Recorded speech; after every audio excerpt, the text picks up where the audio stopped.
Okay, today we're going to talk about how people are really using AI. And these are the lessons that come from over 1.1 million conversations over a year period. But first, if like me, you're all in on AI, go ahead and drop where you're from in the comments along with your current AI experience level.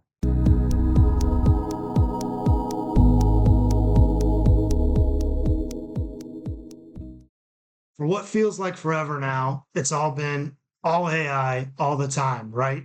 You've heard it all. We're going to take our jobs. It's going to make us all amazing artists. Maybe it'll even solve all the world's problems.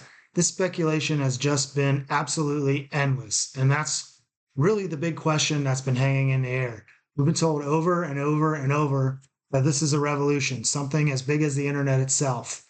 But is that really how it's playing out in our actual day-to-day lives? I mean, you remember the predictions. Pundits were claiming that, Google was finished, that traditional search was on its last legs, about to be replaced by these all-knowing AI oracles. And then there was the other huge promise, or maybe threat, depending on how you look at it. The idea that creativity itself was about to be automated. The AI would just be turning out novels and music and art on a massive scale. So for more than a year now, well, way over a year now, we've been living inside this AI hype machine. It's all been fueled by these flashy demos and some really, really bold predictions. But here's the good news. We finally have something way better than speculation. We actually have hard data now. Yeah, for the first time, we can actually cut through all that noise.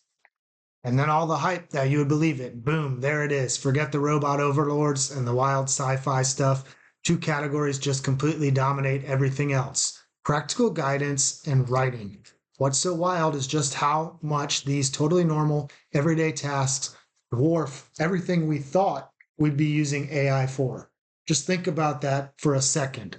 More than half, 56% of all our interactions with AI are focused on helping us write a little better and giving us practical, down-to-earth advice. Minus some hallucinations, that's a good thing, not just some futuristic fantasy. It has become a daily utility. And this, right here, this is what really gets at the heart of it. The gap between what we expected and what's actually happening. We were all bracing for science fiction, but we got something way more personal and, well, more helpful. It's less of an all-powerful oracle and way more like a patient tutor or your own personal coach. Okay, so what does writing help and practical guidance actually look like? What are people really typing into the little box? Let's dig a little deeper into the specific prompts people are using. So inside that huge writing category, just look what's at the top of the chart. Edit or critique the test. We're not asking AI to write the novel for us. There's a teeny tiny 1.4% of that. Nope. We're overwhelmingly asking it to look at our writing just to help make it better. Quote from this analysis sums it up perfectly. The number one use for AI in writing is refinement. It's helping us sharpen our thoughts, get the tone right, and just communicate more effectively. And beyond writing, the other big uses are just as revealing. Seeking specific info, still a major one, kind of like a supercharged search engine. And tutoring, how-to advice, also huge. But that's way down the list. But look what is way down the list. Create an image. The thing that generated so much buzz is on par with computer programming. Pretty surprising, right? So this brings up a really fascinating question. I mean, we see those viral AI images everywhere. The demos for video generation are just mind-blowing. So why does simple, plain old text still dominate what we're actually doing?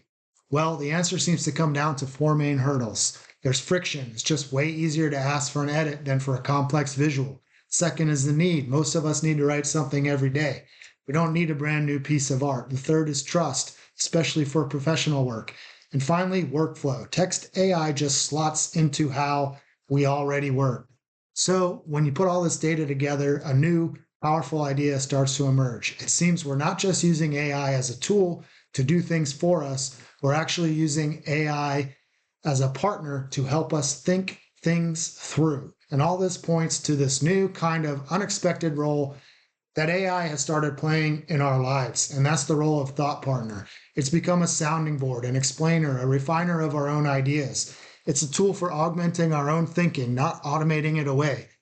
This sentence really captures the story of what the data is telling us. It is not about replacing us, it is about embedding itself into the most human things we do, learning, writing, and trying to understand. And that leaves us with our final question. If we're starting to outsource part of our own thinking process, the structuring, the refining, the clarifying, to an AI partner, what does that mean for the future of human thought itself? And that just might be the most important question of all.